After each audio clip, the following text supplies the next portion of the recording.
வணக்கம். நான் தாரிகா சல்மான், நாம் தமிழர் கட்சியுடைய ராணிப்பேட்டை சட்டமன்ற தொகுதியின் வேட்பாளர். நேற்று இரவு ஒரு 10 மணி அளவுல பெல் ஊரக பகுதியில பணப்பட்டுவாடா, அதாவது பரிசு பொருட்கள் பட்டுவாடா செய்யறத எங்களுக்கு தகவல் வந்துச்சு. உடனே நாங்க ஆர்டிஓ அவர்கள்ட்ட இன்ஃபார்ம் பண்ணோம்.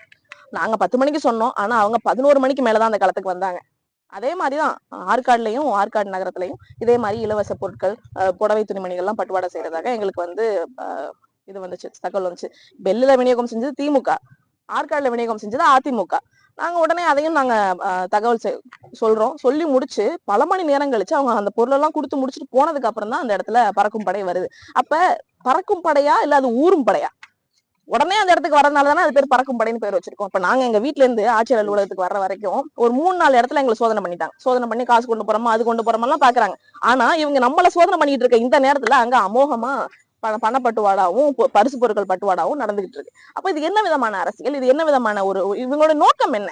நம்மளை தடுத்துறது அவங்களோட நோக்கம். நம்ம மக்களை போய் நேரடியா சந்திச்சு நம்மளுடைய பிரச்சனைகளை மக்கள் கிட்ட சொல்லி மக்களுடைய பிரச்சனைகளை கேட்டறிஞ்சு நம்ம என்ன செய்ய போறோம் நம்ம பேசுறோம் இல்லையா? அதை தடுத்து நிறுத்துறதுதான் அவங்களோட நோக்கமே ஒழிய பணம் கொடுக்கறதையோ இல்ல ஜனநாயகத்துக்கு முரணா அவங்க நடக்கிறதையோ தடுத்து நிறுத்துறது அவங்களோட வேலை கிடையாது. நீங்க பாருங்க, ஒரு பசிக்கு ஒரு பண்ணு திருடுறவனை திருடன்னு சொல்றோம். ஆனா வெளிப்படையா வாக்கு காசு கொடுத்து வாக்கு திருடக்கூடியவர்கள் திருடன்னு இவங்க சொல்றது கிடையாது.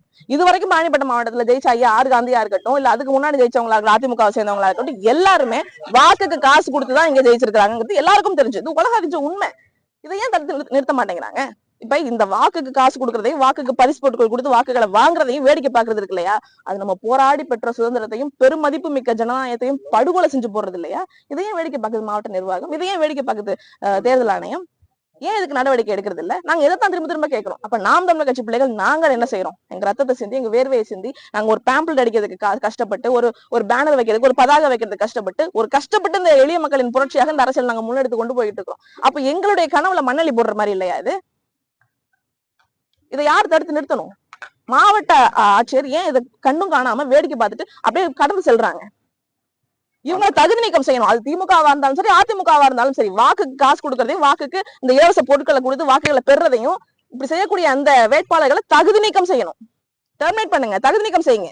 அதான் நாங்க கேட்கிறோம். பரிசு பொருட்கள் ஆமாண்ணே. இப்ப நான் என்ன கேக்குறேன், ஒவ்வொரு வண்டியும் வெளியே போகுது அப்படின்னா அந்த வண்டியை சோதனை தேர்தல் ஆணையம் இவ்வளவு பரிசு பொருட்களை கொண்டு போயிருக்கிறாங்களே, ஒவ்வொரு பூத் வாரியா காசே போய் சேர்ந்துருச்சுன்னு. ஒவ்வொரு பூத் வாரியா இந்த பூத்துல இருக்கக்கூடிய மக்களுக்கு, வாக்காளர்களுக்கு காசு கொடுக்கணும், எவ்வளவு காசு கொடுக்கணுங்கிறத கணக்கு செஞ்சு அந்த காசே போய் சேர்ந்துருச்சு. இதை ஏன் இவங்க கண்டுக்கல? பறிமுதல் செஞ்சிருக்கிறது உண்மையா பொய்யா? அந்த புகைப்படம் எத்தனை நீங்க பாத்துருப்பீங்க, செய்திகள்ல வந்துச்சு. உண்மையா பொய்யா? அவ்வளவு பொருட்கள் பறிமுதல் செஞ்சிருக்காங்கல்ல, இது இங்க இருந்து கடத்தும் போது நீங்க எப்படி கடத்தப்பட்டுச்சு? எப்படி நீங்க வேடிக்கை பாத்தீங்க?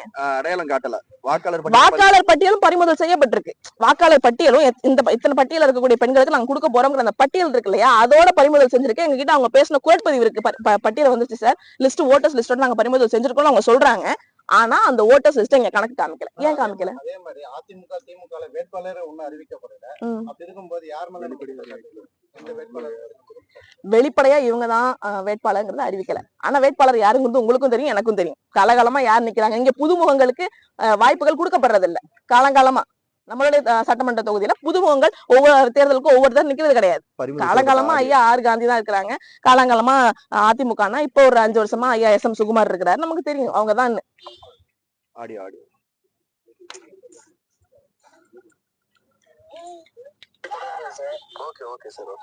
அது பிளஸ் அது இல்லாம அவர் உள்ள பாக்கும்போது அந்த லிஸ்ட் யார் யார் கொடுத்தன்ற மாதிரி லிஸ்ட் ஒண்ணு கேப்சர் பண்ணா சார். ஓகே, யார் கவுன்சிலர் வீட்லயா? கவுன்சிலர் வீட்ல 7 கூட தான் இருந்துச்சு. அவங்க ரொம்ப நேரம் இதுல தரகல லிஸ்ட் இருக்குன்னு தான் சொல்றாரு இல்லையா? பிரஸுக்கு கொடுக்கல லிஸ்ட். அப்ப எத்தனை பொருட்கள் பறிமுதல் செஞ்சிருக்கிறோம், என்னென்ன செஞ்சிருக்கிறோம் காப்பாத்துறீங்க? தேர்தல் பிரச்சாரம் எப்ப தொடங்க போறீங்க? நாங்க தொடங்கி அமோகமா நடந்துகிட்டு இருக்கோம்ல. உங்களுக்கே தெரியும், எல்லா அரசியல் கட்சிகளும் தேர்தல் நெருக்கத்துலதான் இந்த மாதிரி கவர்ச்சியான திட்டங்கள், காசு அதெல்லாம் கொண்டுகிட்டு மக்களை சந்திக்க வருவாங்க. நாங்க உண்மை மேன்மையுமா கடந்த 1 வருஷத்துக்கு முன்னால இருந்தே அந்த காலத்துல நிக்கிறோம். நன்றி.